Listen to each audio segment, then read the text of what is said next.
थुंग थुंग दिन भर जंगल जंगल भटकता रहता और इधर उधर पड़ी सूखी लकड़ियां और पेड़ों की टूटी डालियां चुनता रहता। फिर पूरी रात उन्हें घिस घिस कर छोटे छोटे खिलौने बनाता और अगले दिन गलियों में घूम घूम कर उन्हें बेचता और 2 वक्त की रोटी लाता। थुंग थुंग अपनी बहन छुटकी के साथ गांव के बाहर एक छोटी सी लकड़ी के घर में रहता था। छुटकी ही उसकी आखिरी उम्मीद और उसका इकलौता परिवार थी। छुटकी की मुस्कुराहट देखकर थुंग थुंग अपनी सारी थकान भूल जाता, लेकिन गरीबी इतनी थी कि कई बार दोनों को सिर्फ पानी पीकर सोना पड़ता था।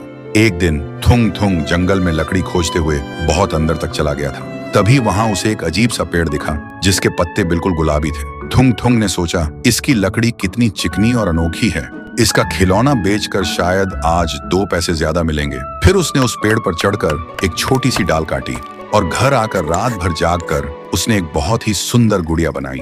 सुबह जब छुटकी सोकर उठी तो वह सुंदर गुड़िया देखकर खुशी से झूम उठी और उसने उस लकड़ी की गुड़िया को सीने से लगा लिया। छुटकी को इतना खुश देखकर थुंग थुंग के दिल को बड़ा सुकून मिला।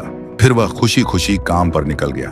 पर जब शाम को वापस लौटा तो उसने देखा छुटकी बिल्कुल चुपचाप बिस्तर पर बैठी है और वह गुड़िया जो सुबह तक छोटी थी अब थोड़ी बड़ी लग रही थी। थुंग थुंग को लगा शायद थकान की वजह से आंखों का धोखा होगा। फिर उसने छुटकी को आवाज दी, छुटकी आ खाना खा ले। पर छुटकी ने कुछ नहीं कहा। थुंग थुंग को लगा शायद उसे भूख नहीं है, इसलिए वह अपना काम करने चला गया। देखते देखते आधी रात हो गई थी। थुंग थुंग अपना काम कर रहा था, तभी उसके कानों में छुटकी के कमरे से एक अजीब सी आवाज आई।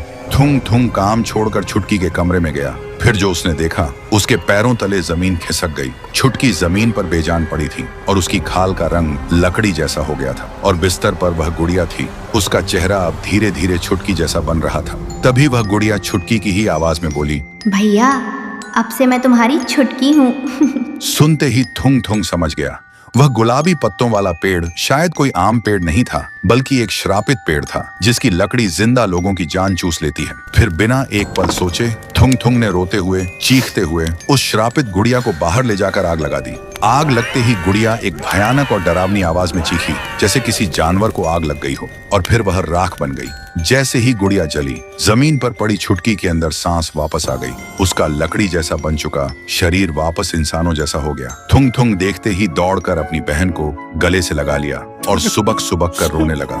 उस दिन के बाद थुंग थुंग ने कसम खाई कि अब वह कभी उस डरावने जंगल की तरफ मुड़कर भी नहीं देखेगा। तो दोस्तों, हर खूबसूरत चीज जरूरी नहीं कि अच्छी हो, क्योंकि कभी कभी सुंदरता के पीछे ही सबसे बड़ा श्राप छुपा होता है।